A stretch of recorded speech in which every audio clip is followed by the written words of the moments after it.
Boa noite, pessoal. Tudo bem? Vamos dar início, então, ao estudo de legislação do Estado de Santa Catarina. Então, o que nós vamos estudar hoje? Nós vamos começar pelo Estatuto, certo? Essa lei aqui é importantíssima para a preparação de vocês. Como eu falei na aula passada, né, vocês podem baixar lá o primeiro capítulo, que é toda essa primeira aula. Nossa, está lá disponível, baixem lá, tá? E façam uma leitura complementar. Tem que fazer uma leitura dinâmica naquele material. Acompanha a aula aqui e aí faz uma leitura dinâmica para ver se ficou alguma dúvida, tá? Está bem completo, na verdade, ele é um estudo sobre o Estatuto dos Servidores. Eu faço um comparativo com a lei federal, com a Constituição, então é mais completo. Mas coisas que eu venho falando, por exemplo, nós tivemos uma aula só sobre o artigo 37 até o 41. Isso tudo, aquilo que for correlato, vai estar ali naquela primeira parte, nesse material que vocês têm aqui. Mas aquilo que for pertinente, eu vou lembrar. Lembra daquele artigo, lembra daquele inciso, tá bom?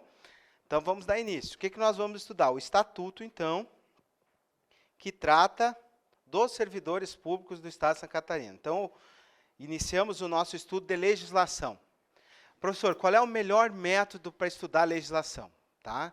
No meu entender, o melhor método que existe é estudo da letra de lei seca. Tá? Não adianta ficar falando coisa aqui de forma resumida para vocês não vão ter um bom resultado na prova. Eu tenho observado aqui, isso aqui é a experiência do Temes, que fazendo esse estudo detalhado, dizendo o seguinte, esse artigo tem maior probabilidade de cair, esse não tem, vocês têm um rendimento muito melhor. Eu observei isso nos últimos concursos, todos aqueles onde eu bati, repeti, os alunos tiveram um bom rendimento, tá bom? E a ideia aqui é que vocês gabaritem, tá? Aquilo que eu falei para vocês. Essa prova é um diferencial. Até agora, o que nós estudamos, vocês não tinham gabarito na mão. Por incrível que pareça, a partir de agora, o estudo da legislação, vocês já estão com o gabarito na frente de vocês. Esse é o grande diferencial. Tá bom? O gabarito está aí. Como assim, professor, o gabarito está aí? As questões são literais. As questões são letra de lei. Se são letra de lei, não vai mudar nada, eu já tenho o gabarito na minha mão. Então, esse é o grande diferencial. Eu tenho o gabarito aí, agora eu preciso memorizar ele. Como é que eu faço isso? Repetição esquematizada, né? Então, eu tenho que ser estrategista no meu estudo, tá bom? Então, como é que nós vamos estudar a legislação? Nós vamos fazer a leitura. Aquilo que é importante, aquilo que cai muito em prova, nós vamos esquematizar. Então, aqui tem um assunto muito importante, no outro quadro ali, outro assunto importantíssimo, tá bom? Que o último ali eu vou mostrar para vocês foi a questão da Polícia Civil, tá? Mas era uma questão fácil, tá? Então, eu considero até a prova do DEASEN foi mais difícil que a prova da Polícia Civil nessa parte de legislação, tá bom? Mas as duas foram feitas pela FEPES, então serve como referência para nós. Ok? Vamos parar de conversa fiada e vamos iniciar? Então, olha só. O que é o Estatuto, né? O Estatuto, nós vimos, quando a gente falou sobre agentes públicos, que é um conjunto de regras, direitos e deveres que vão nortear os servidores públicos. Dentro das categorias, aquelas agentes administrativos, nós falamos que nós tínhamos o servidor público. Que característica tinha o meu servidor público? Ele era estatutário, e ele ocupava um cargo público e ele adquiria estabilidade após 3 anos, né, e sendo apto no estágio probatório. Então, a ideia aqui é entendermos que esse servidor pode ser tanto um cargo efetivo quanto um CC, quanto um comissionado. Tá? Então, vamos lá, então. Vamos olhar o artigo 1º da lei e aí a gente vai começar a esquematizar. Olha só. Então, a Lei 6745 é de 1985. Aqui já tem uma informação interessante. Por quê? Porque ela foi aprovada antes da Constituição de 88. Então, ela é um estatuto, né, essa lei aqui, é um estatuto muito benéfico para os servidores estaduais. Ele é muito mais benéfico que o Estatuto Federal. Eu vou mostrar muitas diferenças para vocês aqui.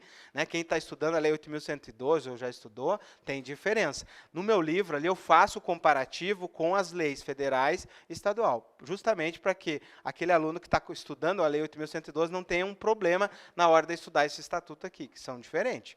Tá bom? E assim, como a banca sabe disso, ela vai explorar as diferenças. Então, a gente tem que saber muito bem onde estão as diferenças. Tá bom? Então, olha só, essa lei, ela traz o Estatuto dos Servidores Públicos Civis do Estado de Santa Catarina. Vejam bem, uma lei complementar de 89 mudou o nome do Estatuto. Tá? Ele muda o Estatuto chamando de Servidores Públicos Civis. Só que todos os demais artigos que tratam, ela não mudou. E vejam bem, ó, o artigo 1º da lei, ele fala aqui, ó, que esse estatuto estabelece o regime jurídico. O que é o regime jurídico? Conjunto de normas e princípios que vão reger os servidores. Tá? Então, o regime jurídico, ó, dos funcionários públicos civis. Tá? Dos 3 poderes do Estado, ou seja, executivo, legislativo e judiciário, e ainda do Tribunal de Contas do Estado de Santa Catarina. Tá bom? Então, venham aqui comigo. Ó, venham aqui no quadro, vamos olhar aqui. Deixa eu pegar a caneta. Olha só. A quem se aplica esse estatuto? Primeira pergunta que eu tenho que fazer. A quem se aplica? Tá? Essa é uma questão importante. Se aplica aos empregados públicos? Não. Tá? Então, não se aplica a quem? Ó, aos empregados públicos. Os empregados públicos são regidos pela CLT. Ok? Eles ingressam por concurso? Sim. Tem estabilidade no serviço público? Não. Ok? Os agentes temporários se aplica? Não. Nós vimos, né, no estudo da Constituição, que são aqueles que exercem uma atividade de necessidade excepcional de interesse público. Né? Então, aqui eles têm um regramento próprio deles. Tá bom? Eles ocupam uma função pública. Tá bom? O militar, né, o militar estadual, aqui nós temos a Polícia Militar e nós temos o Bombeiro Militar, que tem estatutos próprios. Quem vai se preparar para a Polícia Militar vai verificar que nós estudamos outro estatuto, que é o Estatuto da Polícia Militar, que é uma cópia do regulamento disciplinar do Exército. É uma cópia ali muito parecida com os regulamentos, né, o Estatuto do Militar Federal, né, e o regulamento disciplinar da PM é muito parecido com o chamado RDE, que é o Regulamento Disciplinar do Exército. Tá? Na verdade, é uma grande referência. Tá? Mas isso aqui é para quem vai se preparar para a PM. Olha só. E os outros entes da federação? O município, por exemplo, Chapecó aqui, vai seguir esse estatuto? Não. Os servidores municipais vão ter o estatuto próprio deles. Então, só vai se aplicar ao estado de Santa Catarina. Tá? Não se aplica a outros entes. Assim como eu não pego a lei 8.112, que é federal, e aplico nos servidores do estado. Certo? Por quê? Porque nós temos um estatuto próprio. Tá? Então, a lei 6745, ela se aplica a quem? Nós vimos ali no artigo 1º, ó, ao funcionário público civil, que após a Constituição de 88 eu chamo de servidor público. Quem é o servidor público? Tem que estar bem claro isso para mim. Servidor público é aquele que ocupa um cargo. Não ocupa emprego, não ocupa função, ele ocupa um cargo. E eu sei que esse cargo tem 2 espécies. Ele pode ser de provimento efetivo, quando eu ingresso por concurso, ou ele pode ser em comissão, quando é de livre nomeação, livre exoneração. Para quê? Direção, chefia e assessoramento. Aí eu tenho o CC. Então, se eu perguntasse para vocês, esse estatuto se aplica aos CCs? Sim. Ok? Agora, se aplica aos agentes temporários? Não. Se aplica aos servidores do Legislativo? Sim. Do Executivo? Sim. Do Judiciário? Sim. Ok? Do Tribunal de Contas? Sim. Depois eles vão ter os estatutos próprios. Ok? Para regulamentar outras situações. Mas nós temos uma regra geral que se aplica a todos os servidores estaduais. Ok? Certo? Fechou então? Vamos adiante. Vem comigo aqui agora, vamos começar o estudo. Olha só.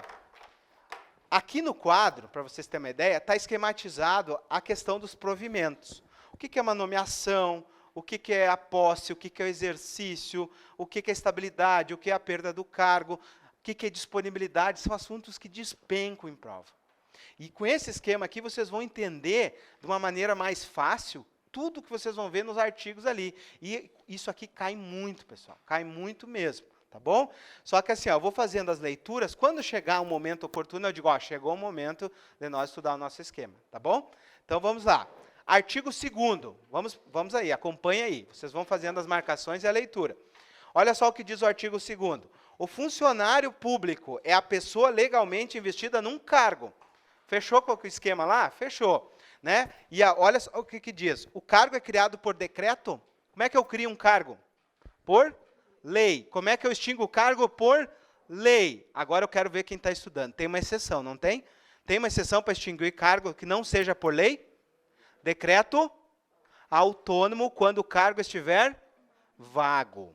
Então, lembre disso que eu posso extinguir um cargo quando vago por decreto autônomo. É a exceção. Artigo 84, inciso 6, a linha B da Constituição Federal. Fechou? Então tá. Olha só a resposta para mim ali, ó. Quem é o funcionário público? Ó, é o ocupante de cargo criado por lei, esse cargo, certo? E olha só, de provimento efetivo ou em comissão, certo? Como é que tá dando para pegar bem na TV aí? Fechou. Olha só. Então, vejam bem. De provimento efetivo ou em comissão. Então, esse estatuto se aplica aos dois. Fechou? Olha só. Ele continua, ó, com denominação, função, vencimentos, número certo, pagamento pelo erário. Os cargos públicos de provimento efetivo são agrupados em quadros, e sua criação obedecerá a planos de classificação em leis específicas. Tá? Então, uma lei específica vai criar o quadro, onde vai ter o número de cargos de determinada função. Então, por exemplo, a lei complementar 645, que trata do DEAP, nós vamos ter lá no anexo, deixa eu pegar para vocês verem, ó, a lei 675, que trata do DEAP, no anexo, vejam bem, a lei que é o estatuto que nós vamos estudar, ele traz lá no anexo, nos seus anexos, ele vai trazer o número de cargos. Deixa eu voltar ali. Olha só. Então, vejam bem, olha só. Então, se eu pegar a lei 675, que é a lei complementar do DEAP, olha só. Ele diz assim, ó, quadro de pessoal. Então, o quadro detalhado com o número de cargos vai estar nas leis especiais. Então, nesse caso aqui, ó, para tratar especificamente do agente penitenciário e do agente socioeducativo. Então, vejam bem, ó, a lei criou cargos de nível superior, classes de 1 a 8. Professor, é importante saber classes? Claro que é.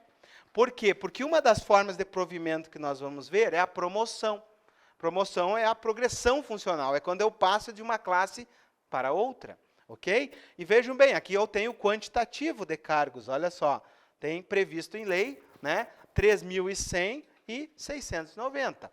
E aí, pessoal, vai continuar a lei, ó, e vai trazer as descrições, especificações do cargo. Então, no cargo de agente penitenciário, olha só, a investidura por nível superior, o trabalho é 40 horas, são 8 classes, aqui vai discriminar o que ele vai fazer, ó, executar atividades relacionadas à gestão prisional, efetivar a segurança da unidade prisional em que atua, e aqui vai ter uma discriminação, ó, descrição detalhada daquilo que ele vai fazer.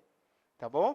Então, a descrição e especificação do cargo, o quantitativo vai estar numa lei. Tá? Então, ó, nessa lei complementar 675, trata especificamente do agente penitenciário. Tá bom? Então, voltando lá para vocês entenderem, ó, quando a gente fez a leitura, ele diz assim, ó, os cargos de provimento efetivo serão agrupados em quadros. Vimos ali os quadros, né? E olha só, e a sua criação obedecerá planos de classificação estabelecidos em leis especiais. Então, nós temos uma lei que cria o cargo, tá bom? Continuando, então, ó, análise e descrição de cada cargo serão especificadas na lei de criação do cargo, ou da sua transformação. Um cargo pode ser transformado? Pode, certo? Eu posso pegar um cargo X e transformar num cargo Y, tá?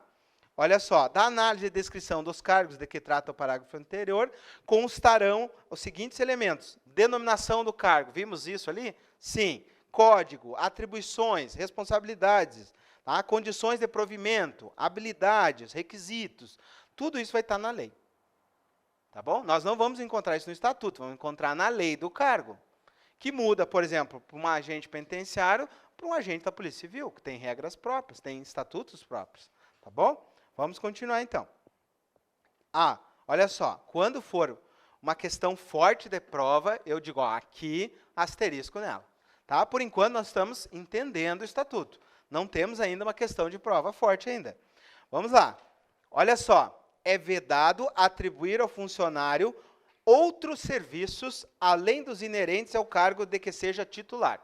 Então, quando vocês ingressam num cargo, vocês vão ter um conjunto de atribuições, tá? E não pode, é vedado atribuir ao servidor outro serviço, que não aquele das suas atribuições. Só que vejam bem, o estatuto já traz as exceções, e eu tenho que saber. Olha só, exceto quando designado mediante gratificação, ou seja, vai ganhar uma gratificação, para exercício de função de confiança. Abra um parênteses aqui. O que é função de confiança? Lembram? É a função exercida por um servidor efetivo. Ok? Tá bom? Artigo 37, inciso 5, lá da Constituição Federal, que tem que estar memorizado. Beleza. Então, se eu vou exercer uma FC, uma função de confiança, posso fazer isso? Posso. Né? Mesmo que vá contrário às minhas atribuições ali. Para integrar grupo de trabalho ou de estudo. Então, por exemplo, vocês podem ser designados para um estudo, a necessidade de ampliar, por exemplo, a questão prisional da nossa região. Pode fazer parte de um estudo? Pode. Pode ganhar uma gratificação para isso? Pode, desde que tenha previsão legal. Só que vejam bem, e comissões. Para participar de uma comissão, não precisa respeitar as atribuições do cargo. Então, vocês como agentes penitenciários, poderão fazer parte, por exemplo, da avaliação do estágio probatório? Sim. Vocês poderão fazer parte da comissão de licitação? Sim. Né? Eu sou responsável pelo Fundo Penitenciário de Chapecó. Tá? E eu trabalho diretamente com os agentes que trabalham aqui na penitenciária, e eles trabalham com licitação. Tem uma comissão ali responsável pelos procedimentos licitatórios. Ok? Então, faz parte das atribuições do cargo deles? Não. Mas é uma atribuição, né, que ele recebe uma gratificação a mais por isso. Ok? Então, é perfeitamente possível participar de uma comissão legal. Por exemplo, a comissão do estágio probatório. Tá bom? Nós vamos ver também aquela comissão especial de desempenho, que é feita no final do estágio probatório. Também pode participar dela. Tá bom? E aqui, um detalhe, olha só, quando estou estudando, vocês já viram, eu já faço as remissões necessárias.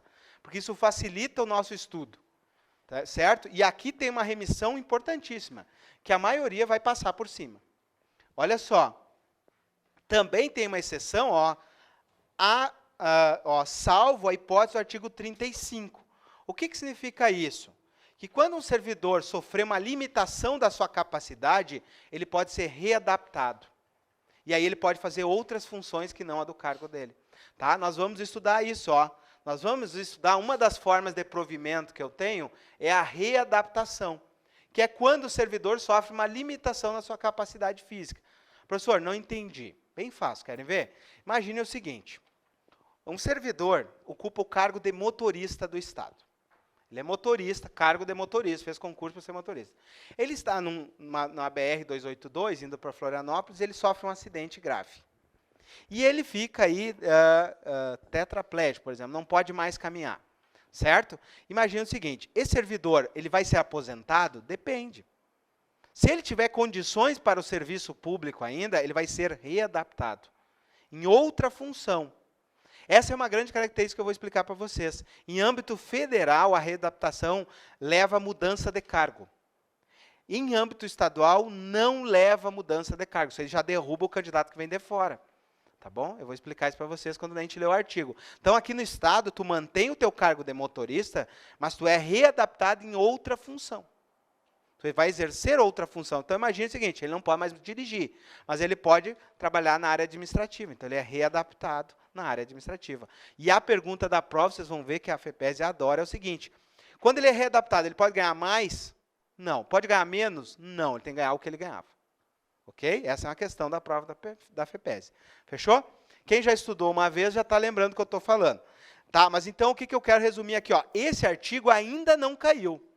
É um baita artigo para cobrar, não sei como é que não cobraram ainda. Tá? Como é que eu sei que não cobraram? Porque eu fiz um estudo de todas as provas da FEPESE e aonde caiu questão do estatuto eu coloquei em verde. Então, aonde vocês encontrar um verde é questão de prova. Tá bom? Então, aqui nós não temos nenhum verde, então não houve uma questão de prova aqui. Tá bom? Mas é uma baita questão. Se eu disser o seguinte, a readaptação é uma exceção para exercício de atividades que não a do cargo? Sim. Ok? Então, fechou aqui? Vamos embora. Continuando ainda. Olha só. Entende-se por função de confiança. Então, está explicando o que é a função de confiança. É o mesmo, né, a mesma regrinha que está lá no artigo, quiser colocar aqui, ó, artigo 37, inciso 5. É a mesma coisa, eu tenho que saber o que é uma FC. A função de confiança é aquela exercida por servidor efetivo. Certo? Então, vamos lá. Olha só, a função de confiança é situação funcional transitória, criada por ato e acometida a um funcionário público estadual. Ok? Então, é os servidores públicos estaduais. Vejam bem, essa redação ela não é tão fiel. Por quê? Porque após a Constituição de 88, se limitou as funções de confiança apenas aos servidores públicos efetivos. Aqui ela fala um pouco de forma genérica, ó, ao funcionário público estadual, mediante livre desempenho das suas atribuições. E se esse funcionário público estadual fosse um CC, poderia ter uma FC? Não, porque é exclusivamente para servidores efetivos, é o que a Constituição de 88 fala. Então, tem que readaptar essa leitura numa visão mais moderna que a Constituição de 88.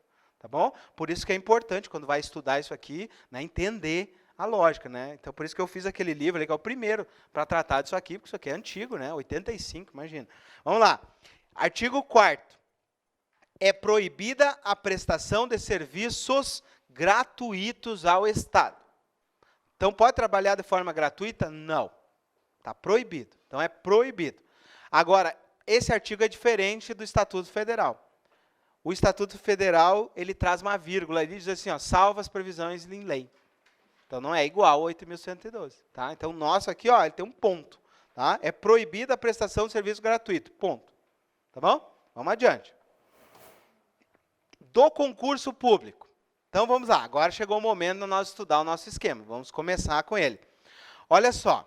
O que vai acontecer na vida de vocês? A primeira coisa que o Estado vai fazer, vai publicar o edital do concurso, certo? Vocês vão fazer a inscrição, depois vai ter o dia da prova, vocês vão fazer a prova, e aí o Estado vai disponibilizar, né, a relação de classificação dos candidatos, certo? Vai ser o resultado final do concurso que vai ser homologado. Então, vai haver a homologação do resultado do concurso. Olha só, isso aqui, ó, é anterior ao ato de nomeação. Certo? Então, o primeiro ato importante para nós aqui é a nomeação. Tá? Então, o que vai acontecer? Vai ter a lista final homologada do resultado, e aí vai ter o primeiro ato do Estado importante para vocês, que é o ato de nomeação. Certo? Vejam bem, ó. Primeiro o Estado vai fazer, então, a nomeação. Vejam bem, vocês vão participar do ato de nomeação? Não. Por isso que é um ato unilateral do Estado. Certo? E aí vocês vão ter um prazo para ir lá na repartição pública e levar os documentos. Ok? Esse prazo é de 30 dias. E aí vai acontecer a segunda situação importante na vida de vocês, que é a posse. É o momento que vocês e a administração assinarão um documento. É o termo de posse. Então, aqui já entra a participação de vocês, efetivamente, no termo de posse. E olha só, até o momento da posse, vocês são chamados de nomeados. Ainda não são servidores estaduais.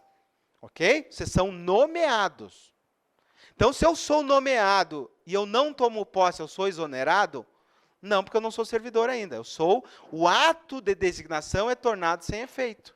Então, isso é importante. Ó, então, eu sou nomeado, tenho 30 dias para tomar posse. Se eu não tomar posse, o ato de designação é tornado sem efeito. Qual ato? A nomeação. Se eu tomei posse, o que eu vou fazer? Eu vou assinar o termo de posse, entregar os documentos necessários, e aí, pessoal, eu me torno servidor. É no momento da posse que ocorre a investidura no cargo. Ok, mas depois da posse, eu ainda sou obrigado a exercer a função. E se eu não entrar em exercício, eu sou exonerado. Entenderam? Então, por que agora eu sou exonerado? Porque agora eu já sou servidor. A partir do momento que eu sou empossado, qual é a posse, eu já passo a ser servidor estadual. Ok? Mas eu ainda não estou em exercício da função. Certo? Olha só. Então, ocorre aqui a investidura no cargo. Certo? Vocês vão ver que é diferente a legislação do Estado de Santa Catarina da legislação federal. Quem está estudando a Lei 8.112, entre a posse e o exercício, o servidor federal tem 15 dias. Ok? No Estado de Santa Catarina, como é que acontece no Estatuto? Com a posse, inicia o exercício. Tá? Então, a redação é diferente, a redação é de 85. Com a posse, inicia o exercício. Mas e se eu tomo posse e eu não entro em exercício?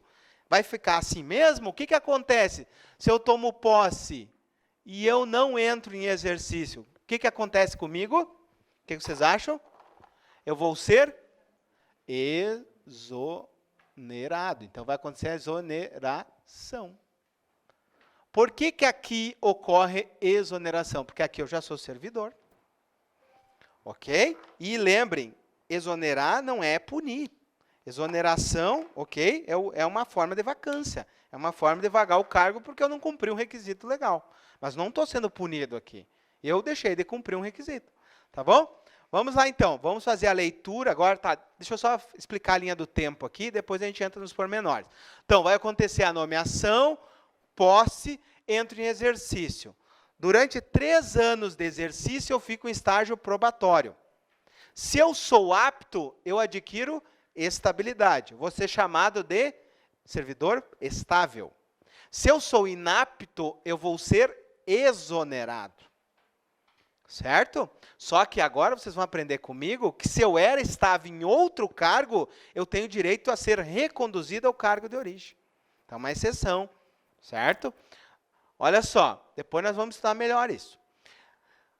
Do exercício, começa então 3 anos de estágio probatório, ao final eu sou avaliado e aí eu adquiro estabilidade. Depois da adquirida estabilidade, vocês já estudaram comigo que o artigo 41 diz que o servidor estável pode perder o cargo, em 4 hipóteses. Né? 3 estão no 41 e uma no 165. Aliás, no 169. Tá? Então, nós vamos relembrar isso aqui. Tá? Então, essa é a linha do tempo do servidor. Certo? Vamos agora ao artigo 5º aqui. Ó. Vejam bem, esse slide já tem uma questão de prova. Professor, como é que tu sabe? Olha o verdinho ali. Né? O parágrafo primeiro já caiu. Tá bom? Então, vamos lá. A admissão ao serviço estadual dependerá sempre da aprovação prévia em concurso. Verdade isso? Claro, vimos a Constituição de 88. Exceto para cargos em comissão. Verdade, livre nomeação, livre exoneração. Até aí, né? Tranquilo. O concurso objetiva selecionar o candidato através de uma avaliação de conhecimento e qualificação profissional, mediante provas ou provas e títulos. Fechou? Fechou. Posso só de títulos? Não. Ok, vamos lá. Seguindo o exame de condições de sanidade mental. Então, vai fazer uma prova, depois um exame de sanidade mental e de condições físicas, né? Físico-mental. Só que olha só, salvo quando se tratar de funcionário público efetivo. Professor, não entendi. Por exemplo, o meu caso, eu já sou servidor do Estado, já estou em exercício da função, não estou em nenhuma licença. Se eu passar em outro cargo, eu preciso fazer exame de sanidade? Teoricamente, não, é o que está dizendo o Estatuto aqui. Claro que dependendo do concurso, por exemplo, da Polícia Militar, tem que fazer o exame de saúde para poder fazer o exame de teste físico, né? Mas no momento da posse, teoricamente, eu já tenho condições físicas, por quê? Porque eu já sou servidor. Né? Tanto é, por exemplo, os policiais militares, quando eles fazem o concurso, né, para oficial, por exemplo, eles já têm um tratamento diferenciado porque eles já são servidores. Já estão ali em efetivo serviço. Então, ó, salvo quando se tratar de servidor público em efetivo serviço. E se eu tivesse em licença para tratamento de saúde? Daí não, né? Aí eu teria que fazer um novo exame. Então, em efetivo exercício. E, ó, verificação do desempenho das atividades em estágio probatório. Beleza. Então, após o concurso, eu vou ter que passar para um estágio. Aqui ainda não temos questões de prova. Vamos adiante. O concurso será precedido de 3 publicações. Então, quando for fazer o concurso, o Estado publica, ó, no mínimo 3 vezes em diário oficial, tá? Com ampla divulgação, que abrirá o prazo mínimo de 30 dias de inscrição. Então, nós temos uma garantia de que quando sair o edital, lembra que começa a fluir os prazos da publicação? Então, da publicação, 30 dias. Então, no mínimo, tem que ter 30 dias de período de inscrição no concurso. Fechou? Então, vamos lá. Primeira questão que já caiu. Ó. As normas para realizar concurso, desde a abertura até a convocação e indicação dos classificados para provimento dos cargos, serão estabelecidas em regulamento. Pergunta, se é em regulamento, é em lei? Não, é em decreto. Ok? Então, se viesse escrito em lei, estaria errado. Então, essa é a charadinha da prova que caiu. Tá? As normas para realizar o concurso vão estar num decreto. Tá? Vamos adiante. Do edital constarão instruções especiais. Então, o edital, né, vai trazer a regra do jogo para o concurseiro. Vamos lá. Essa aqui, ó, não caiu ainda, mas é uma regra especial de Santa Catarina. Bota um asterisco nesse aqui. Tá? Não caiu ainda, mas é uma regra que só tem aqui. Olha só, na hipótese de um concurso de provas e títulos.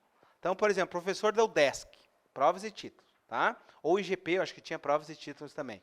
Olha o que ele diz. A nota final é obtida mediante uma média ponderada, não podendo ser atribuídos aos títulos peso superior à metade da prova.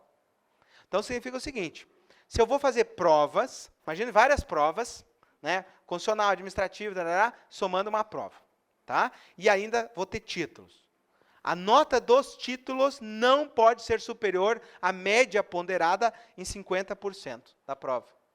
Por que isso? Porque senão valeria mais o título que a prova escrita ali, objetiva. Tá? Então, a ideia é o seguinte, ó, que os títulos não têm o peso superior a 50%. Tá bom? Isso evita, né, subjetividades, favorecimentos e tal. Então, a ideia é que se prevaleça aí a nota da prova. Entenderam isso? Sim? Vamos adiante. Aqui, nos deparamos com a prova da Polícia Civil. Uma das questões que caiu agora na prova da Polícia Civil, 2017, foi esse artigo aqui, combinado com o artigo 15. Pessoal, eles adoram. Isso aqui, quem foi meu aluno aqui na prova da Polícia Civil, eu cantei a pedra. Eles vão comparar o artigo 7º com o artigo 15.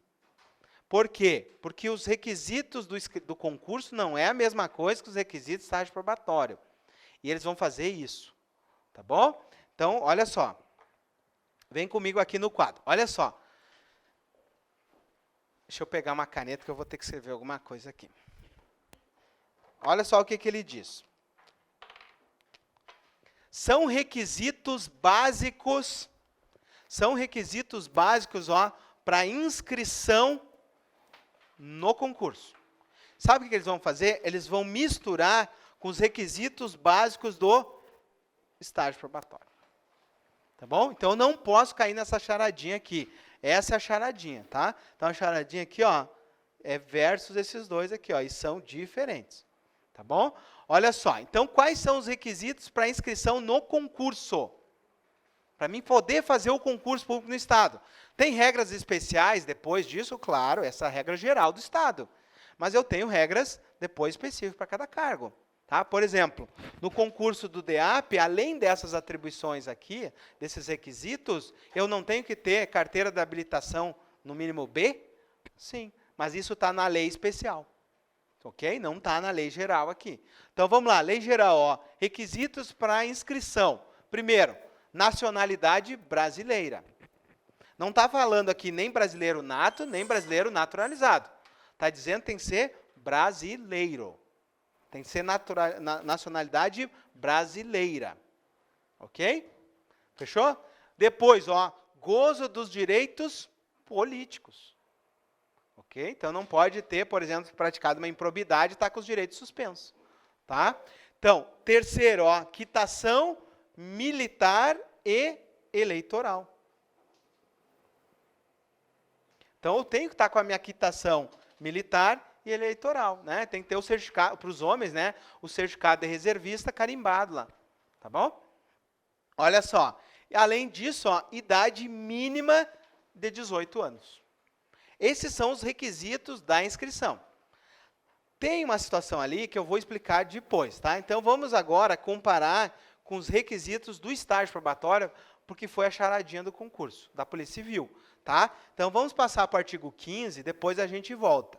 O artigo 15, ó, ele trata do estágio probatório, tá? Então, diz ali, ó, o servidor nomeado em cargo efetivo fica sujeito a um período de estágio probatório de 3 anos. O CC fica sujeito a estágio? Não. Beleza, ó. No cargo no qual prestou o concurso. Eu posso fazer o concurso para agente penitenciário e fazer estágio no socioeducativo? Não. Nem pensar. É no cargo que eu fiz o concurso. Beleza, olha só, para que eu faço estágio? Com o objetivo de apurar os requisitos necessários à configuração no cargo para qual fui nomeado. Então, o que acontece? Para que eu fico em estágio probatório? É para ver o seguinte, se o servidor tem aptidão ou não para a função. Para isso serve o estágio probatório. É para avaliar a aptidão do servidor. E aí tem ali, ó, os requisitos do estágio probatório. Ó, para memorizar, né, eu uso o iPad. Tá? Então, lembra aqui do iPad. Tá? O iPad são os requisitos do estágio probatório. E quais são os requisitos? Primeiro dele, olha, o A, assiduidade. Então, para mim estar em estágio probatório, tem que cumprir os horários, tem que ter assiduidade. Depois, pontualidade. Olha aqui, ó, idoneidade moral. Certo? Disciplina e eficiência. Sabe o que eles fizeram na prova da Polícia Civil? Eles colocaram a idoneidade moral como um requisito da inscrição. É fácil de se confundir, não é? Se eu colocar aqui, ó, como um requisito da inscrição, idoneidade moral, a maioria cairia nessa charadinha. Só que idoneidade moral não é para se inscrever. Idoneidade moral é para quem passou. Ok? Para quem passou no concurso, está em estágio probatório, aí eu tenho que ter idoneidade moral. Tem que ter ética, etc e tal. Certo? Então, não caia nessa charadinha. Anotaram o iPad aí? Né? Anota o iPad e coloca as palavras relacionadas. Certo? Vamos voltar, então, para o artigo 7º. Olha só. Então, o que eles vão fazer? Eles vão fazer a charadinha batendo aqui as diferenças. Vão jogar um no outro para você se confundir. Tá? Então, essa aqui é uma ficha de memória que eu tenho que bater o olho. Certo? Porque se eu faço a leitura rápida ali, eu caio na charadinha. Então, esse aqui tem que estar no meu esquema. Né? Para me lembrar que aqui tem uma sacanagem. Certo? Olha só, volta aqui comigo, que agora tem uma questão interessante aqui. E vejam bem, já foi cobrado em prova. O parágrafo único já foi cobrado em prova. Assim como o artigo 7º foi cobrado agora na Polícia Civil. Tá? Olha só. O limite máximo de idade para provimento não se aplica ao funcionário público. Aqui tem um problema. Após a Constituição de 88, né, lá no artigo 7º, diz que eu não posso discriminar por causa da idade. Após o Estatuto do Idoso, então não pode hoje mais haver um limite máximo de idade nos concursos civis. Mas eu tenho limite máximo de idade para as Forças Armadas? Tenho. Para a Polícia Militar? Tenho. Para os Bombeiros Militares? Tenho. Por causa das atribuições. Por causa das escolas de formação, que são, né, cobram muita questão física, etc. e tal. Agora, cargos civis, eu não posso ter limite mais de idade. Só que vejam bem, na lei ainda continua escrito. E eles não tiveram pena do candidato que fez o concurso. Hoje, se aplica o limite máximo da idade? Se aplica. Qual é o limite máximo da idade do servidor hoje? Os 70 anos. 70 anos ele entra em aposentadoria compulsória. Antes disso, ele poderia entrar... Ó, a Constituição diz o seguinte, tem que ter no mínimo 10 anos de efetivo de serviço e 5 no cargo para se aposentar. Então, imagine que eu já tenho 10 anos de efetivo de serviço, entro com 65 anos, fecho os 5 e me aposento com 70. Fechou? Fechou. Então, 65. Só que, vejam bem, a Constituição, esse estatuto não fala isso. Ele traz outra regra. Só que eles não tiveram pena do concurseiro. E está errado. Por quê? Porque existem leis especiais aqui, por exemplo, a Constituição de 88, e existe o Estatuto do Idoso. Certo? Então, na teoria, existe. Na prática, não. Por exemplo, quem fez a prova da Polícia Civil, quem estudou o Estatuto da Polícia Civil, não tinha uma idade máxima? Lembra a idade máxima? 45 anos. Podia fazer concurso com mais de 45 anos para a Polícia Civil? Com certeza. Por quê? Porque aquilo ali é uma regra específica que não se aplica mais após a Constituição de 88. Ok? Mas se caísse uma questão conforme o Estatuto da Polícia Civil tem idade máxima, sim, 45 anos. Entenderam? Então é questão que pega o aluno pela letra de lei. Então, na dúvida, marca certo. Então, veja o que diz aqui, ó. O limite máximo da idade não se aplica ao servidor. Professor, não entendi. Vou mostrar para vocês, vai ficar mais fácil. Então, eu quero que vocês combinem o 7 lá com o 187. Então, coloque do ladinho aí, 187. Olha o que diz o 187. A idade máxima para provimento dos cargos sujeitos a concurso é de 50 anos, até que sejam estabelecidos novos limites, exceto ao servidor. Vamos traduzir isso aqui, significa o seguinte. Pelo esse estatuto, qualquer servidor que ingressar no Estado tem que ter no máximo 50 anos. Exceto se já é servidor. Então, por exemplo, no meu caso, que eu já sou servidor estadual, eu não tenho limite de idade. Então, se eu quiser fazer outro concurso, eu posso fazer. Só que essa regra não se aplica mais após a Constituição de 88, só que cai. Tá? Então, cai por quê? Porque quem fez a prova talvez não entenda muito disso. Copiou, colou lá o estatuto. Tá? Então, tem que ter um cuidado. Letras de lei, eu tenho que ter um cuidado. Às vezes, é só para testar mesmo se o cara sabe letra de lei. Tá bom? Mas vejam bem, então, esse limite de idade de 50 anos, existe previsão ali para qualquer um que já não seja servidor, certo? Então, voltamos lá para o nosso artigo importante, que é o 7º.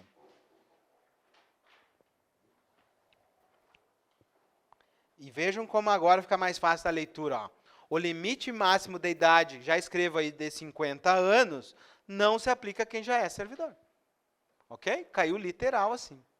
Tá bom? Vamos adiante. Fechou aqui, ó, tem 2 questões de prova aqui, asterisco nesse slide. Tá? Então, vamos lá. Próxima questão de prova aqui, ó. Caiu também.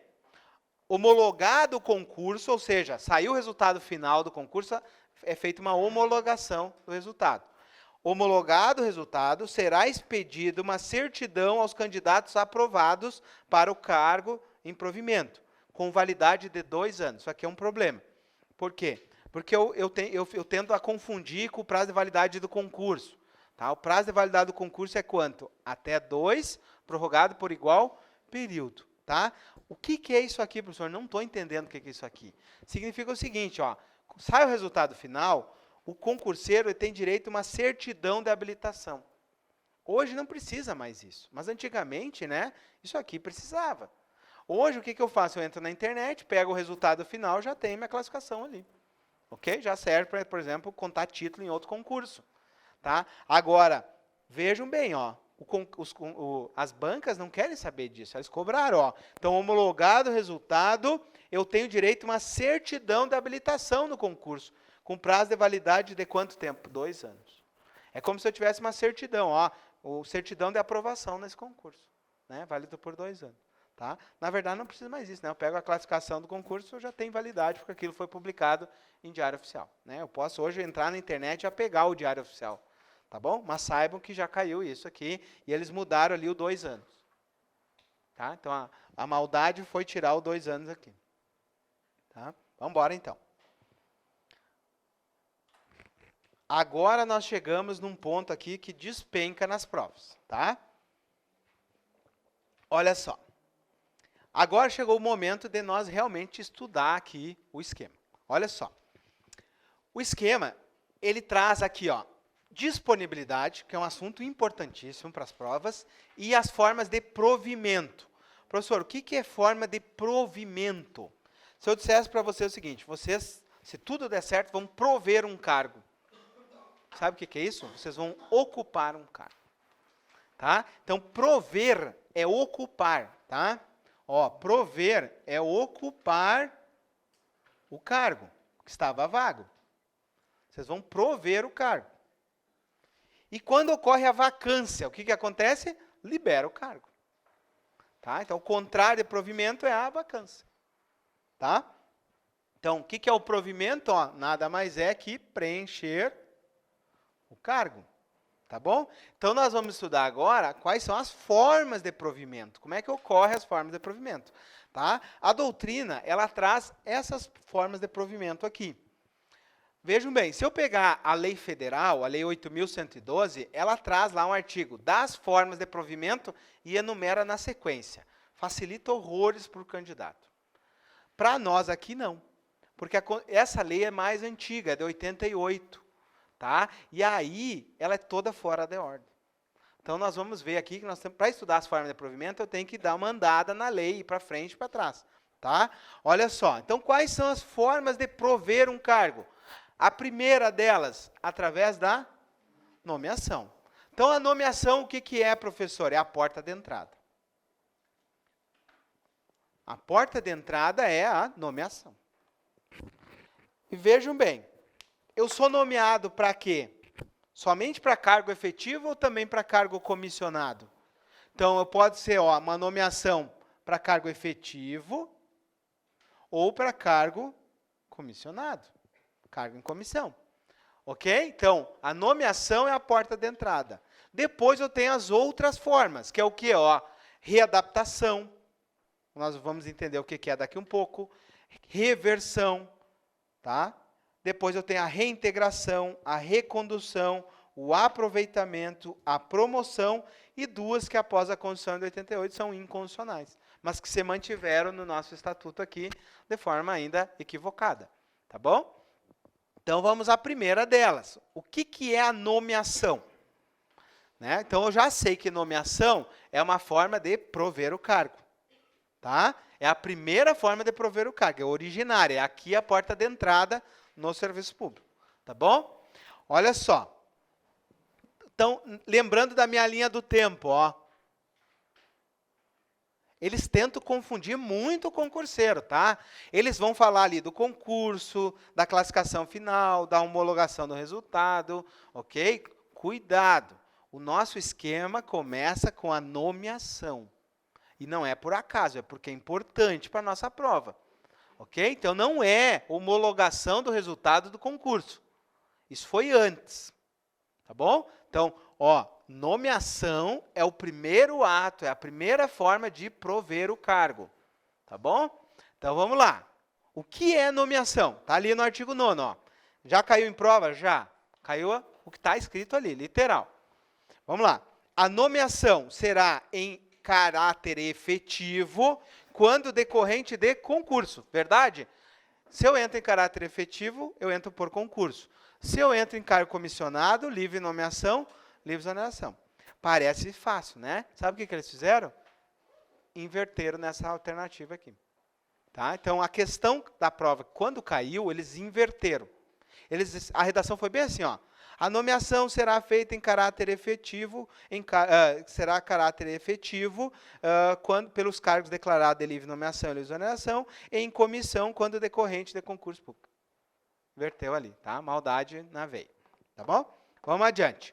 A nomeação em caráter efetivo observará o número de vagas existente, a ordem de classificação e será feita para o cargo objeto do concurso. Parece óbvio isso, né? Então, para nomear, obedece o número de vagas existentes no cargo, obedece a ordem de classificação no concurso e obedece o cargo que eu prestei. Então, por exemplo, se eu prestei para agente, eu não posso ingressar como escrivão. Tá? Então, obedece o cargo do concurso. Vamos lá. Parágrafo 1º. A inspeção será procedida por um órgão médico oficial. Então, vocês vão passar por uma inspeção médica. Ok? Continuando, então, a deficiência da capacidade física comprovadamente estacionária, não será considerada impedimento para a caracterização da capacidade psíquica e somática. O que significa isso? Que para demonstrar a deficiência na capacidade física, se já tem uma doença que é estacionária, isso não impede. Então, por exemplo, a pessoa tem uma deficiência estacionária, ou seja, parada já, não está progredindo, não é impedimento para entrar no cargo. Então, deficiências de capacidade comprovadamente estacionária não é considerada impedimento, tá? Desde que tal deficiência não impeça o desempenho da função. Certo? Não foi objeto de prova ainda isso. Então, vamos adiante. A nomeação em cargo em comissão se subordinará às condições exigidas no inciso 1, 2, 3 do 7. Então, o que ele está dizendo? Para ser nomeado um CC, observa também os incisos, ó, 1, 2, 3 e 4 do artigo 7º. Quais são? São aqueles requisitos de ingresso, ó. O 2, ó, o 2, o 3, ó. Deixa eu voltar ali, ó. 1, 2, 3 e 4, ó. Então, nacionalidade brasileira, gozo dos direitos políticos, quitação, obrigações militar e eleitoral, idade mínima de 18 anos. Então, esses são os requisitos também para o CC.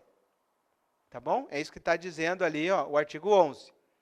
E essa questão aqui, ó, é interessante, ela não caiu ainda em prova, mas ela acontece muito no dia a dia do servidor, que é o seguinte, olha só, a critério do chefe do Poder Executivo, poderá ser atribuída vigência retroativa ao ato de nomeação, desde que o ocupante não possua vínculo.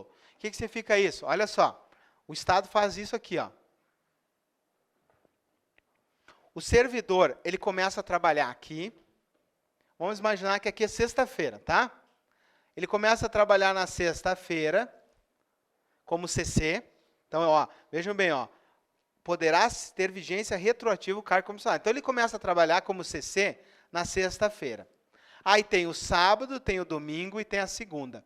Na segunda-feira, sai o Diário Oficial do Estado nomeando o servidor. O que esse parágrafo está dizendo?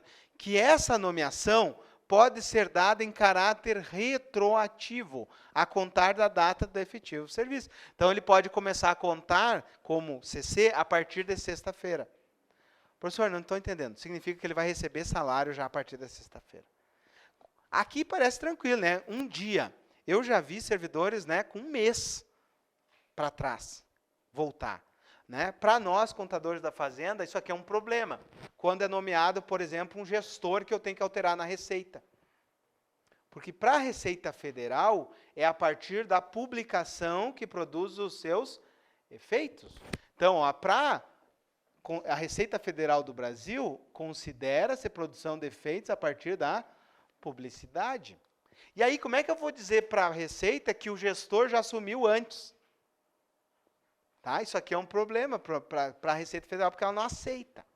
Ok? Então, a gente tem que refazer o DBE, quem é contador sabe o que eu estou fazendo, que é o documento de entrada na Receita, que é DBE o nome. A gente tem que refazer e botar com a data da publicação. Então, aquele período ali ficou sem gestor. Entenderam? Imagina se for um mês para trás, né? Para a Receita Federal não tinha gestor. Para o Tribunal de Contas tinha, por quê? Porque tinha um ato nomeando ele. Entenderam isso? Sim? Só que veja a seção ali. Quem não entendeu? Levanta o braço que eu repito. Significa que eu posso dar um ato retroativo para um CC. Só que veja bem, ó, quando não possua vínculo. Então, por exemplo, o meu caso, sou servidor. Se for nomeado hoje secretário da Fazenda, ele pode dar ato retroativo para nomeação? Não. Só para frente. Entenderam? Então, se eu comecei a trabalhar na sexta, quando é que vai contar? A partir da segunda, porque eu já sou servidor. É isso que está dizendo o desde que não possua vínculo. Tá? Então, quem não possui vínculo. Tá? Acontece muito com pessoas civis que são nomeadas secretários. O ato geralmente é retroativo. Demora o Diário Oficial processar e tal, e aí conta retroativo. Porque a pessoa já está trabalhando ali efetivamente. Entenderam isso? Não caiu essa ainda, mas o dia que cair vai derrubar uma galera. Tá? Então, bota um asterisco aí, porque é regra do Estado. Vamos adiante. Então, ó, fui nomeado, beleza. O que vai acontecer agora? Posse. Tá? Então, o próximo elemento é a posse. Tá? O que é a posse? Ó? É o ato pelo qual o nomeado. Então, aqui, pessoal, ó, nesse período, vocês são chamados de nomeado. Ainda não são servidores. Ah, saiu o Diário Oficial, né, dizendo que eu fui nomeado. Sou servidor? Não. Tu é um nomeado. Ok? Pode perder o prazo? Pode. Tá bom? Então, vamos lá. Ó. A posse é o ato pelo qual o nomeado para um cargo manifesta, ó, isso aqui é uma questão de prova. Quando é que eu manifesto pessoal expressamente a minha vontade? Na posse. É na posse que o servidor assina o termo de posse. É aqui que vocês vão manifestar, concordo com as atribuições do meu cargo. Tchum. Ok? Vocês vão assinar o termo de posse. Então, ó. E aqui está a diferença do Estado de Santa Catarina. Ó.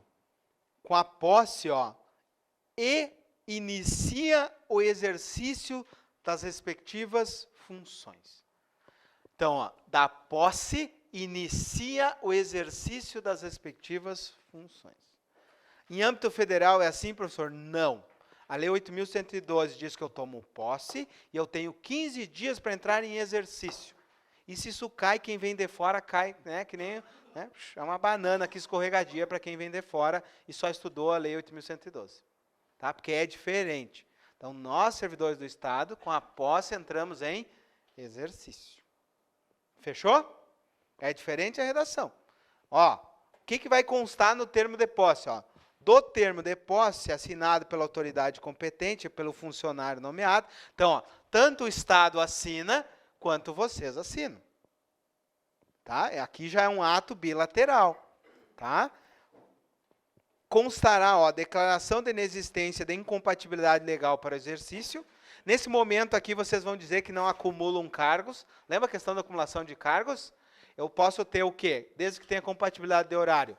2 cargos de professor, um professor e um técnico, e 2 na área de saúde. Desde que haja compatibilidade de horário. Então, é nesse momento da posse, vocês vão ter que dizer, ó, não tem acumulação ilegal de cargos.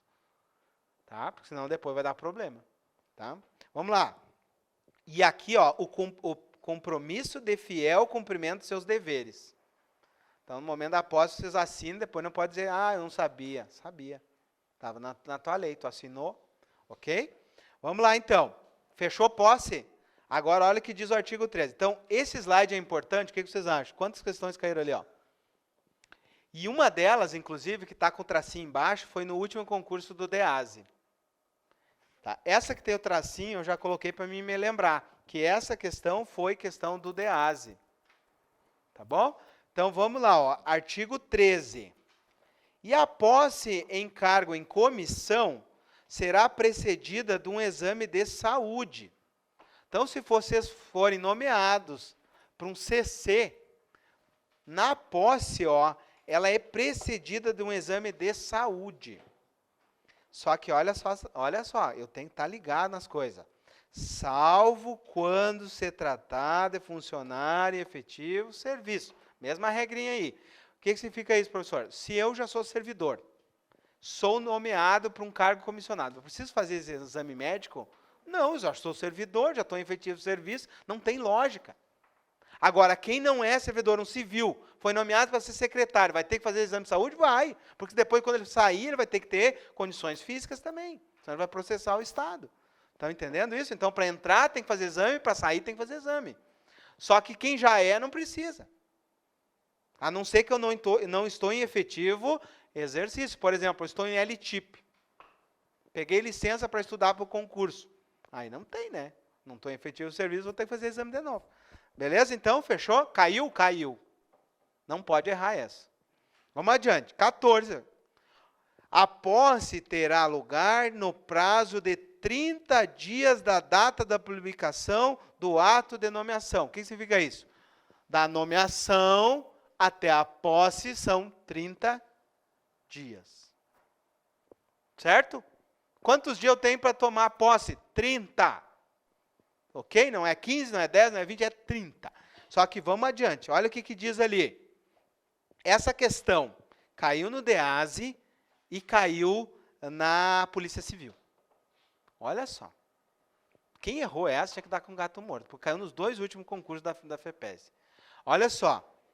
A requerimento do interessado, o prazo para a posse poderá ser prorrogado por mais 30 dias.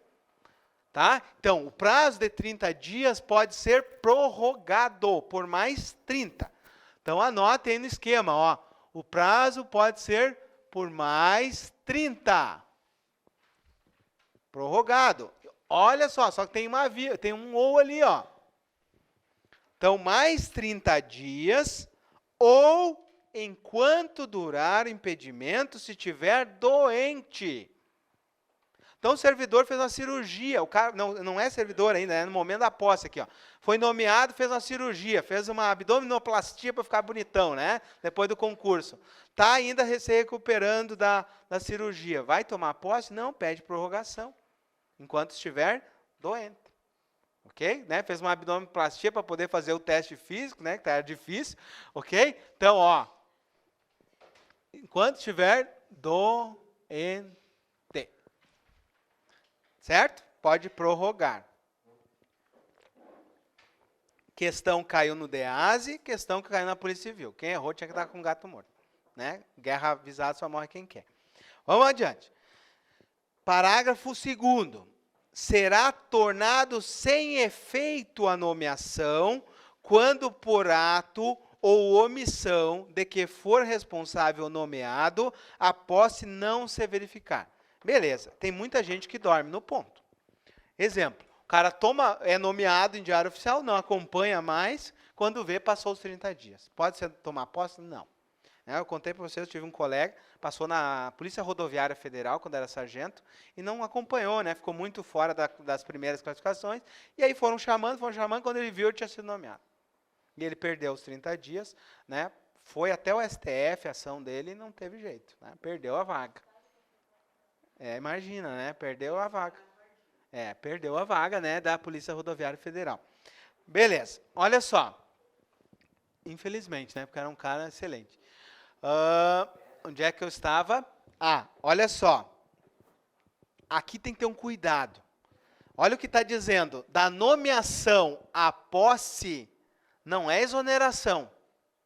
Por que não acontece exoneração nesse período aqui? Porque eu sou um nomeado. Eu não sou servidor ainda. Tá? Então, aqui, ó, o ato de designação que é tornado sem efeito. Qual é o ato de designação? A nomeação. Então, a nomeação é tornada sem efeito. Rasga a nomeação. O Estado te nomeou, tu bobeou, perdeu os 30 dias, ó, rasga a nomeação, chama outro. É assim que funciona. Tá bom? Fechou? 30 dias, ato tornado sem efeito. Qual ato? A nomeação é tornado sem efeito. Beleza, vamos adiante então. Pessoal, agora eu quero fazer uma ressalva com vocês. Vejam que o artigo 15 ele já começa a tratar do estágio probatório. Só que nós precisamos complementar, porque a legislação federal é um pouquinho diferente, e essas questões caem em prova. Então, eu preciso que vocês vão lá para o artigo 169.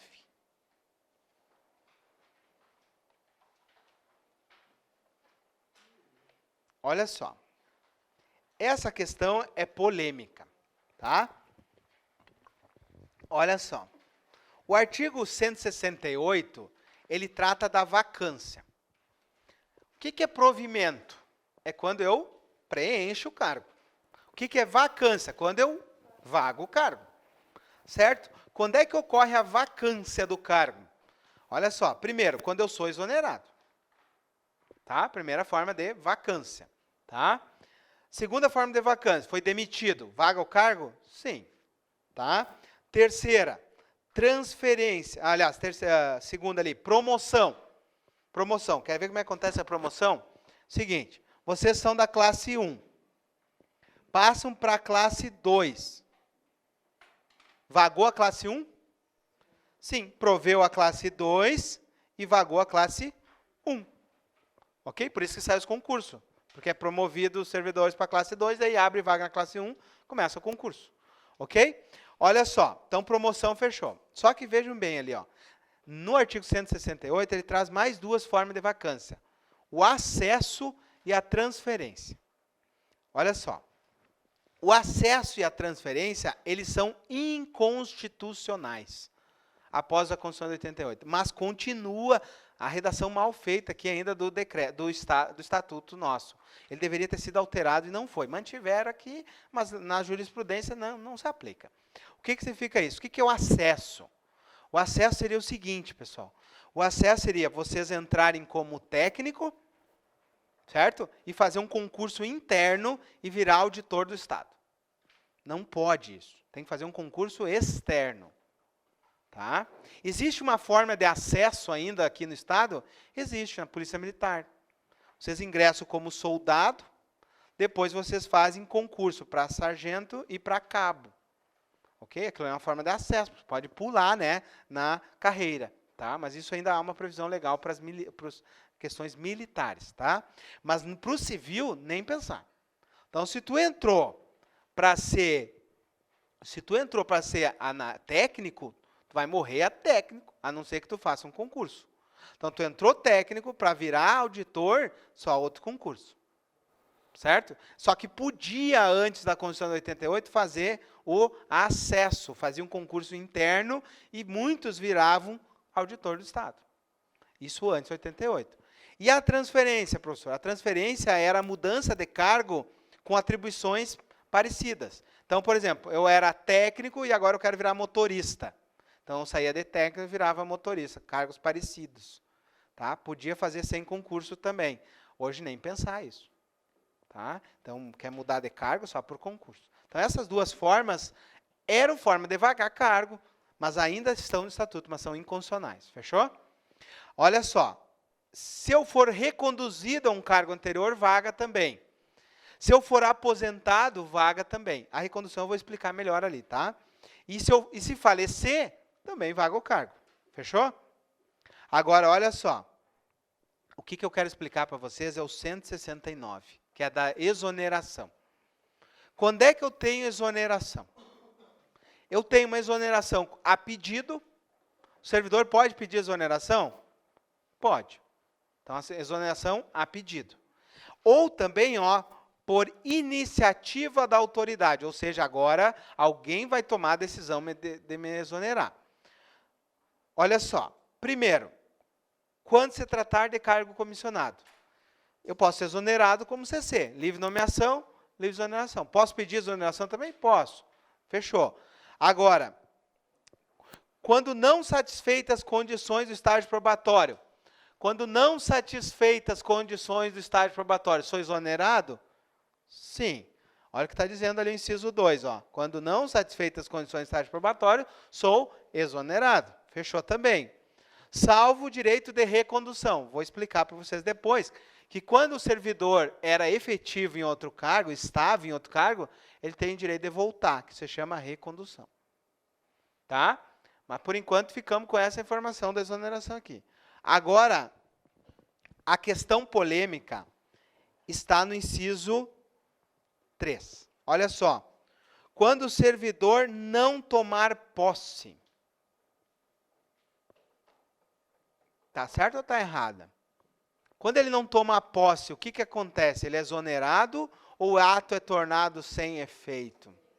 O ato é tornado sem efeito. Então, tem um erro no estatuto aqui. Por isso que eu coloquei numa forma de uma cor diferente, está em roxo ali. Tá bom? Então, no artigo 169, quando trata da exoneração, ele diz que o servidor que não toma posse é exonerado, mas está errado. O servidor que é nomeado e não toma posse, o ato é tornado sem efeito. Já vimos isso. Artigo 14. Tá? Então, cuidado com o artigo 169 nesse inciso aqui.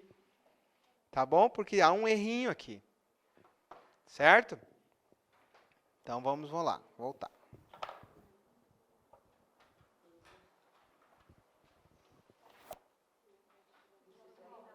Se cair na prova, começando a falar em exoneração, segue o que está ali. Então, o que acontece? Vocês vão perceber. Por quê? Porque aqui, no 14, ele fala da posse. E lá no 169, ele fala da exoneração. Então, tem que cuidar a redação. Tá? O que já caiu? Só o 14. O 169 não caiu ainda, porque está errado. Se eu pegar o Estatuto Federal, a partir da posse, eu entro em exercício. E se eu tomo posse nesse exercício, eu sou exonerado. A exoneração começa aqui. Porque eu só sou servidor com a investidura. Entendeu? Eu só passo a ser servidor com a posse. Antes disso, eu sou nomeado. Eu não sou servidor ainda. Entendeu? Então, está errada aquela redação ali. Mas, se cair uma questão letra de lei, eu sigo o baile lá. Tá? Mas não caiu, tá? Não caiu nenhuma vez ainda. Vamos adiante.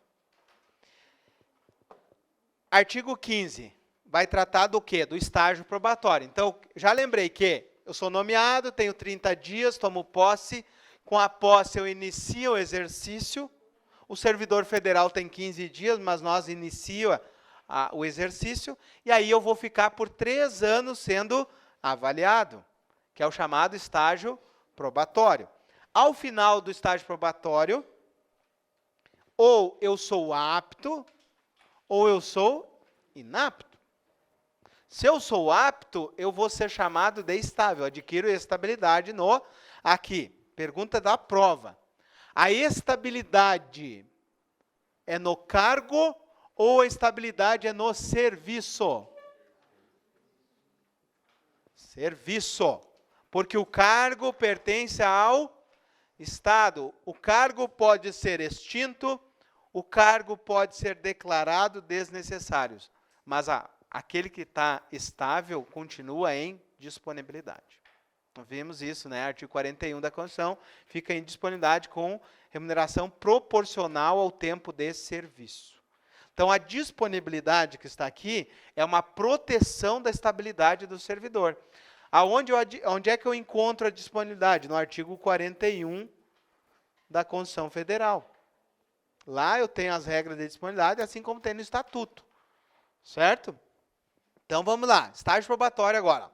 O servidor nomeado para cargo efetivo fica sujeito a um período de estágio probatório de quanto tempo? 3 anos. Era assim antes? Não. Era 24 meses. Com a alteração da emenda constitucional 19, passou a ser de 3 anos. Tá bom? Então, antes disso, era 24 meses. Tá? Vejam bem ali, ó, redação alterada pela Lei Complementar 605/2013. Tá bom? Olha só, para o cargo a qual prestou o serviço. Lembra dos requisitos do estágio probatório? Aí pede.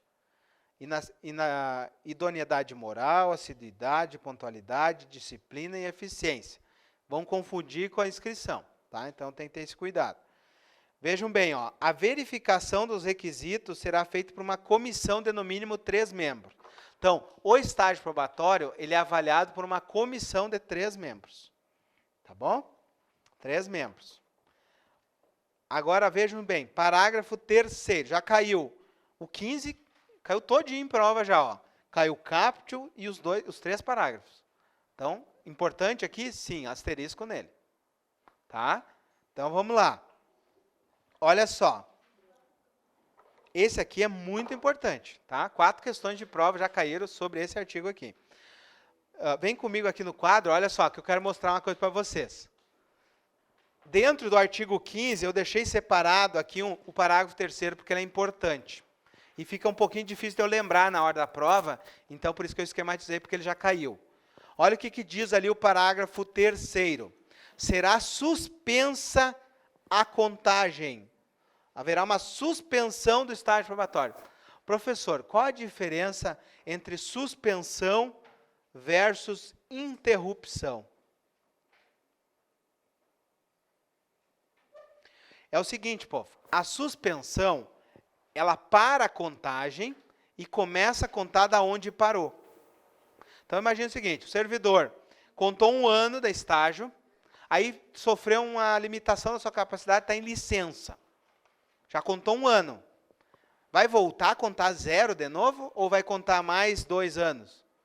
Vai ficar suspensa, depois quando ele volta, conta mais 2. Isso é suspensão. O que é interrupção do tempo? É quando volta e zera. Então, vocês vão ver que algumas situações do Estatuto vai falar da interrupção de prazo. E aí volta do 0. Então, no caso do estágio probatório, há uma suspensão do prazo. Ou seja, o prazo para, quando eu retorno ao efetivo exercício, volta a contagem do prazo. Então, o que está dizendo ali? Ó? Será suspenso a contagem, certo? Ó, do servidor afastado. Tá? Vocês vão ver que não é qualquer afastamento que eu posso ter aqui. Mas, por exemplo, teve um afastamento por tratamento de saúde. Pode? Pode. Então, conta 1 ano, voltou, vai continuar a sua avaliação. Tá? Olha só. Só que não há suspensão. Então, ó, quando o servidor é afastado, suspende o prazo de contágio.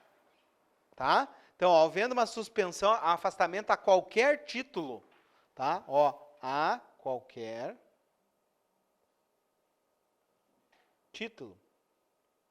pode ser uma licença, por exemplo, tá? Exceto férias e cargo comissionado. O que significa isso, ó?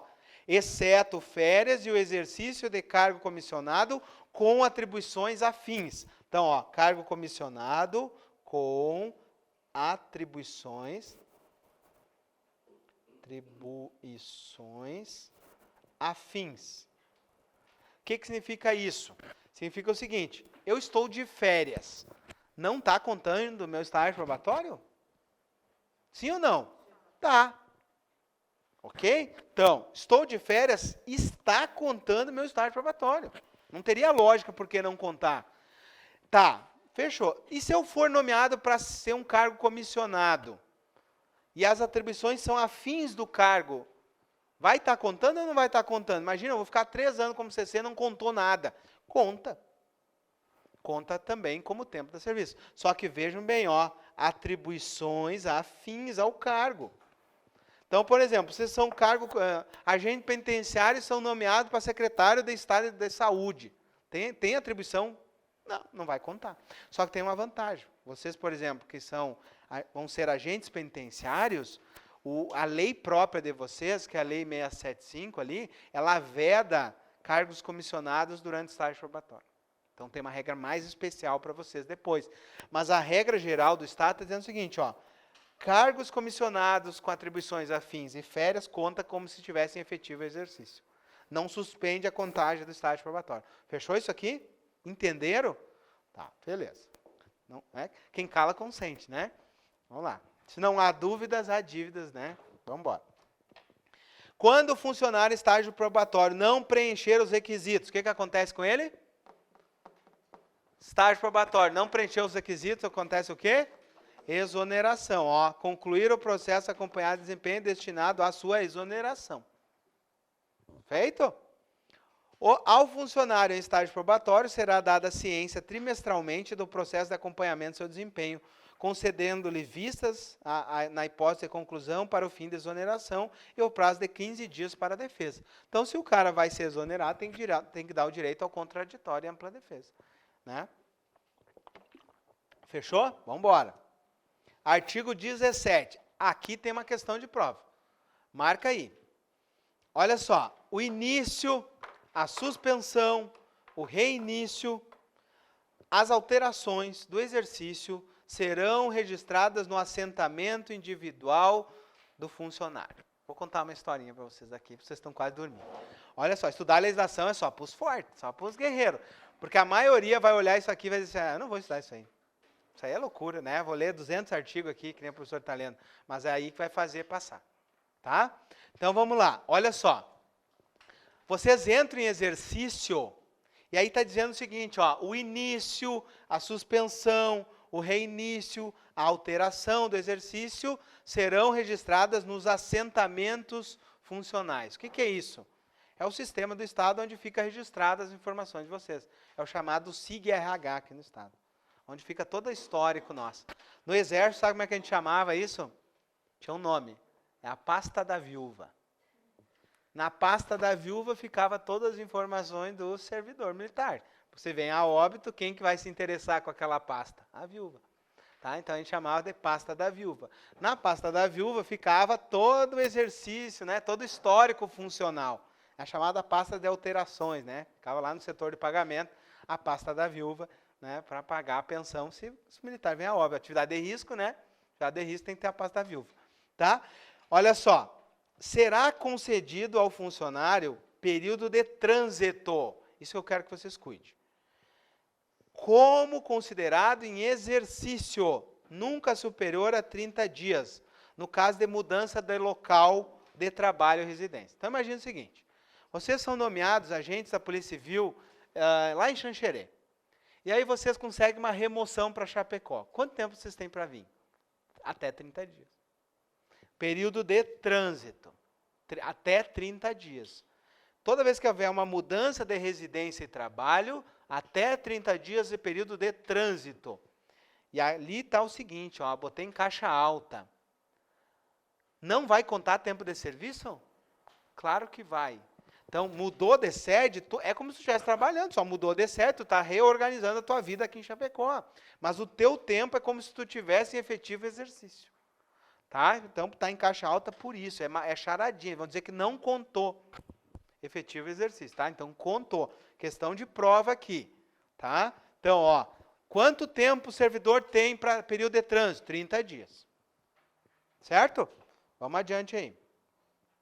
Olha só, falando agora ainda do exercício, é um artigo grande aqui, ó, com uma questão de prova, tá?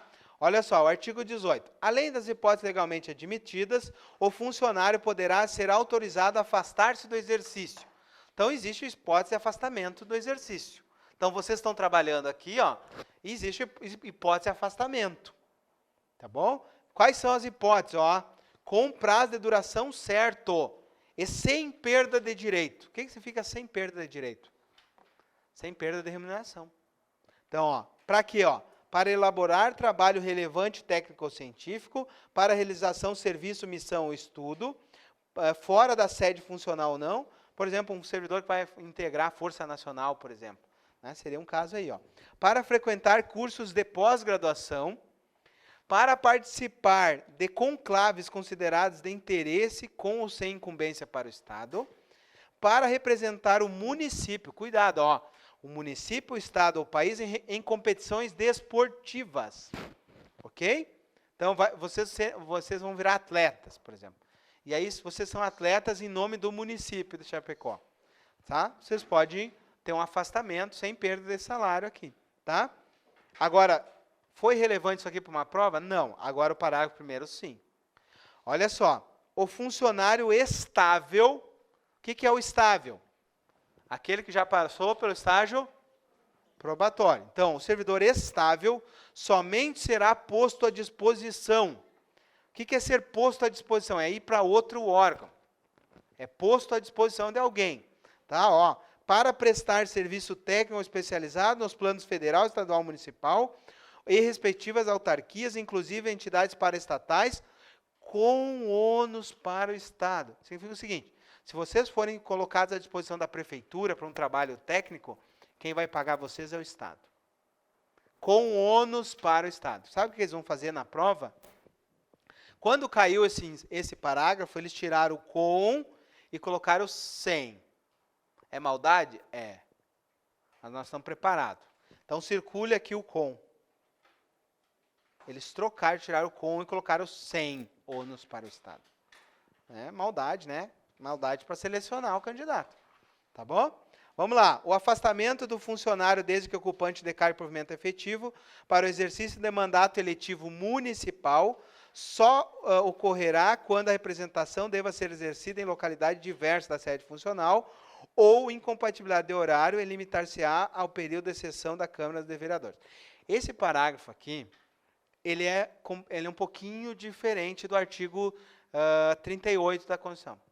Então, anotem aqui do lado o artigo 38 da Constituição Federal. Vamos lembrar? O que fala o artigo 38? Ele diz assim, ó, o servidor que ocupar um cargo de mandato eletivo, lembra o que acontece? Se for mandato eletivo federal, estadual ou distrital, afasta do cargo. Se for um mandato de prefeito, afasta e opta a remuneração. Fechou?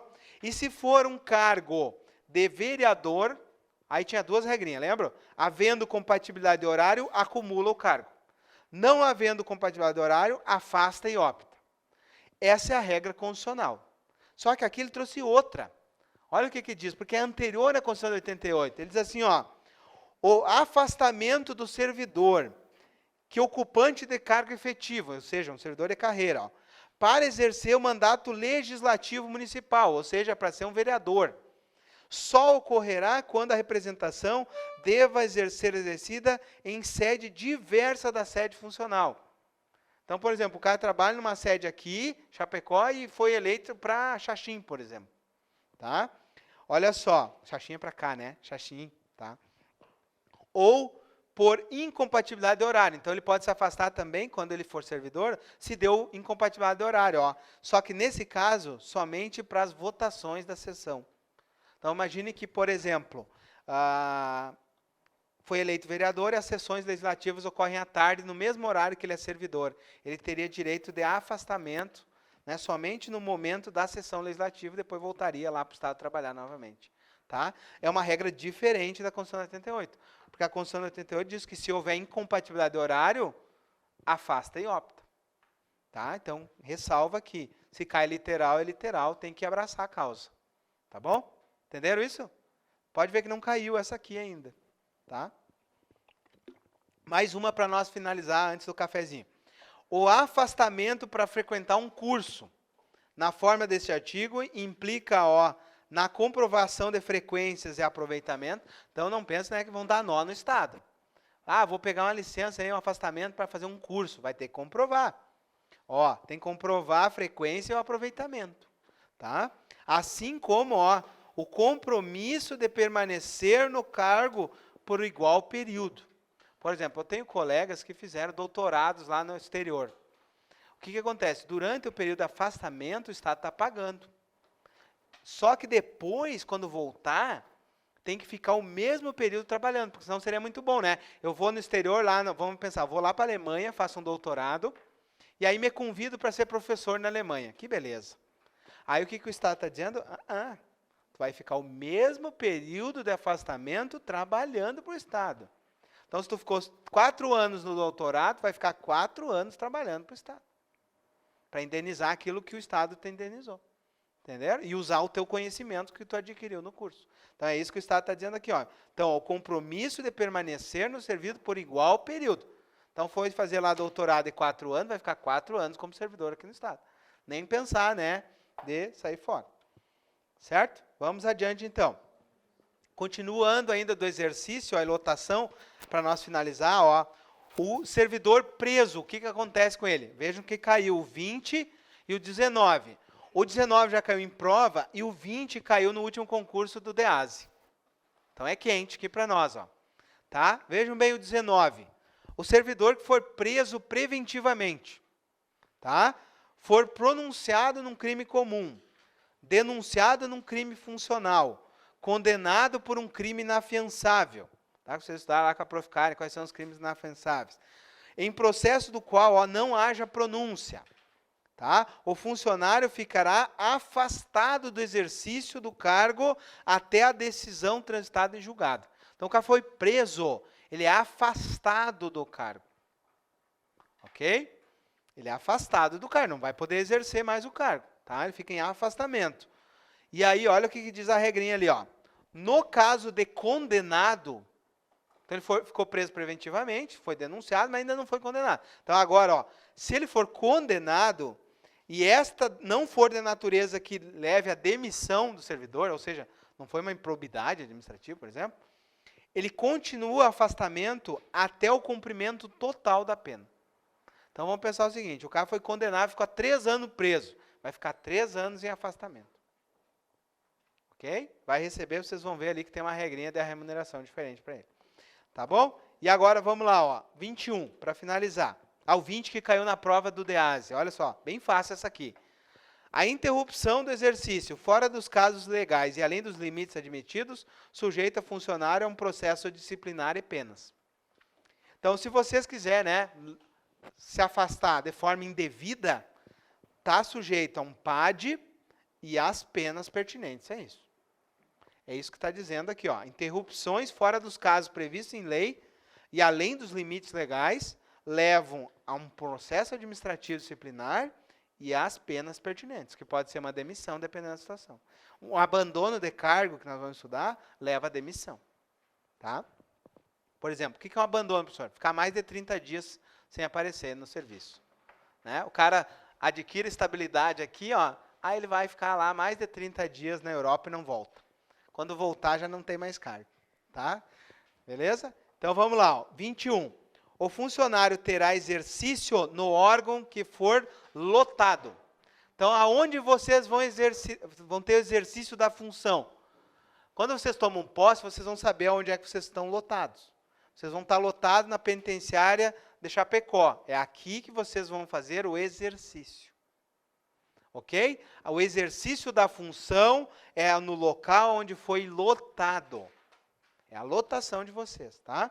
E, ó, entende-se por lotação o número de funcionários que tenha, que deva ter exercício em cada órgão.